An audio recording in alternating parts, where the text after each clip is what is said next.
aviez rencontré quelqu'un, vous pensiez vraiment que cette personne, c'était la bonne personne parce qu'elle cochait beaucoup de points sur votre liste et vous arrivez encore au même point, vous souffrez, il vous a quitté, ça s'est mal passé, ça s'est terminé.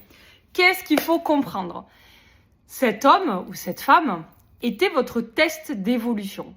C'est-à-dire que quand vous avez commencé à travailler sur votre encodage affectif, donc tout ce qui faisait que vous attirez les mauvaises personnes, vous pouvez remarquer que normalement, au début, vous allez attirer des personnes qui ont des défauts très red flag. C'est-à-dire les premiers, c'est vraiment inacceptable. Et d'ailleurs, vos premiers ex, normalement, vous vous dites « Ah oui, vraiment, c'est des trucs, je ne pourrai plus jamais l'accepter. » Et si vous voulez, il faut le voir comme une jauge. Quand vous commencez votre vie amoureuse, vous allez accepter du 20%, du 30%.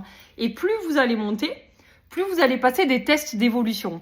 Et là, l'univers va vous présenter quelqu'un qui n'est pas un 100%, mais qui est un 85%. Donc, il est bien, mais il n'est pas suffisant. Et votre but à vous, ça va être de vous rendre compte que cette personne, elle n'est pas faite pour vous et que vous méritez mieux. Ça ne veut pas dire que ce n'est pas une bonne personne. Ça veut dire que vous, ce n'est pas ça qu'il vous faut. Donc, quand vous allez avoir cet énième partenaire où vous allez vous dire « mais c'est pas possible, cette fois j'étais sûre, il était comme ça, ça s'est passé comme ça », c'est un test d'évolution.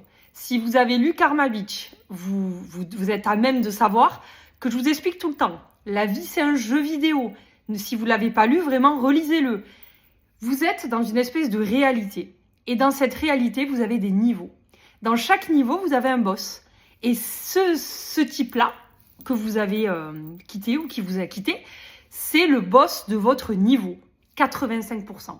Si vous voulez aller au 90%, 100%, il faut que vous combattiez le boss de ce niveau.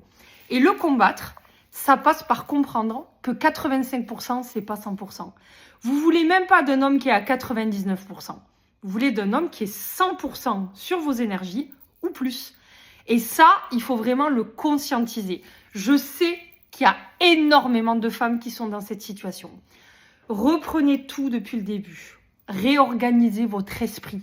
Arrêtez de réfléchir avec votre cœur, avec vos blessures et avec votre anxiété émotionnelle en couple.